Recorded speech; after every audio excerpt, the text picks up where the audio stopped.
എങ്കിലും നമ്മൾ ഇന്ത്യക്കാരെ സംബന്ധിച്ചിടത്തോളം നമ്മുടെ രാഷ്ട്രപിതാവായ മഹാത്മാഗാന്ധിയുടെ അഥവാ ഗാന്ധിജി എന്ന മഹാത്മാവിന്റെ ജന്മദിനമാണ്. ഓരോ ഭാരതീയനും ഇതൊരു പുണ്യദിനമാണ്. നൂറ്റാണ്ടുകളോളം അടിമകളാക്കപ്പെട്ട ഒരു രാജ്യത്തിലെ ജനതയെ ചോര ചിന്താതെ, വെടിയൊച്ച കേൾപ്പിക്കാതെ, അഹിംസയിലൂന്നിയ സമരമാർഗങ്ങളിലൂടെ സ്വാതന്ത്ര്യത്തിലേക്ക് നയിച്ച മഹാത്മാവ്, ആ പുണ്യാത്മാവിന്റെ സ്മരണ പുതുക്കും ഈ വേളയിൽ അദ്ദേഹത്തിന്റെ സമര പോരാട്ടങ്ങളും ത്യാഗങ്ങളും ലോകത്തിന് അദ്ദേഹം നൽകിയ നന്മയുടെ വെളിച്ചവും ഒന്നോർത്തെടുക്കാം.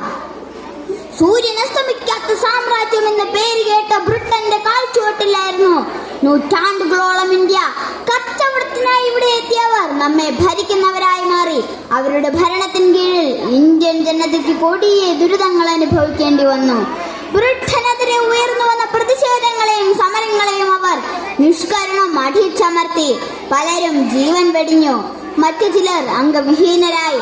നേതാക്കന്മാർ തുറങ്കിൽ അടയ്ക്കപ്പെടുകയോ നാടുകടത്തപ്പെടുകയോ ചെയ്തു. ഈ സാഹചര്യത്തിലാണ് മോഹൻദാസ് കരംചന്ദ് ഗാന്ധി എന്ന ഒറ്റ മുണ്ടെടുത്ത കൃഷകാത്രനായ മനുഷ്യൻ ദക്ഷിണാഫ്രിക്കയിൽ വക്കീൽ പണി ഉപേക്ഷിച്ച് ഇന്ത്യയിൽ തിരിച്ചെത്തുന്നത്. ഗാന്ധിജിയുടെ വരവോടെ ഇന്ത്യൻ സ്വാതന്ത്ര്യ സമരത്തിന് പുതിയൊരു മാനം കൈവന്നു. ലോകം അന്നുവരെ കണ്ടിട്ടില്ലാത്ത, കേട്ടിട്ടില്ലാത്ത പുതിയൊരു സമരമുറ അദ്ദേഹം തുറന്നു. സത്യത്തിലും അഹിംസയിലും അധിഷ്ഠിതമായ സത്യാഗ്രഹം, അതായിരുന്നു ഗാന്ധിജി ലോകത്തിന് സംഭാവന ചെയ്ത സമരരീതി. നിസ്സഹകരണം, നിയമലംഘനം, നിരാഹാരം എന്നിവയായിരുന്നു സത്യാഗ്രഹ മുറകൾ. ഈ സമരമാർഗമാണ് ഗാന്ധിയൻ മാർഗം എന്നിന്ന് ലോകമെമ്പാടും അറിയപ്പെടുന്നത്. ബീഹാറിലെ ചമ്പാരനിലും ഗുജറാത്തിലെ ഖേദയിലും അഹമ്മദാബാദിലും ഗാന്ധിജിയുടെ നേതൃത്വത്തിൽ നടന്ന സത്യാഗ്രഹ സമരങ്ങൾ വിജയം കണ്ടു. അതോടെ ഗാന്ധിജി സാധാരണക്കാരുടെ നേതാവായി.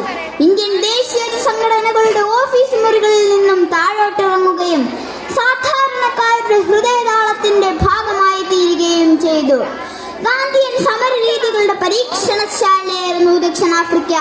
21 വർഷം നീണ്ട ദക്ഷിണാഫ്രിക്കൻ ജീവിതത്തിനിടെ ഗാന്ധിജി നടത്തിയ സമരങ്ങളുടെ തുടർച്ചയായിരുന്നു ഇന്ത്യയിൽ അദ്ദേഹം പ്രാവർത്തികമാക്കിയത്. യുദ്ധമല്ല, സമാധാനമാണ് രാജ്യങ്ങളുടെ നിലനിൽപ്പിന് ആധാരമെന്ന് അദ്ദേഹം ലോക ജനതയെ പഠിപ്പിച്ചു. വർഗീയതയ്ക്കും വർണ്ണ വിവേചനത്തിനുമെതിരെ സന്ധിയില്ലാ സമരം ചെയ്തു. സ്വച്ഛ് ഭാരത് എന്ന ആശയം തന്നെ ഗാന്ധിസത്തിന്റെ സത്തയാണെന്ന് നാം തിരിച്ചറിയണം. സ്ത്രീ പുരുഷ സമത്വവും തുല്യതയും ഇന്നും നിയമങ്ങളിൽ മാത്രം ഒതുങ്ങുമ്പോൾ അതിന്റെ ഉദാത്ത മാതൃക ഗാന്ധിജി സ്വജീവിതത്തിൽ പ്രാവർത്തികമാക്കി.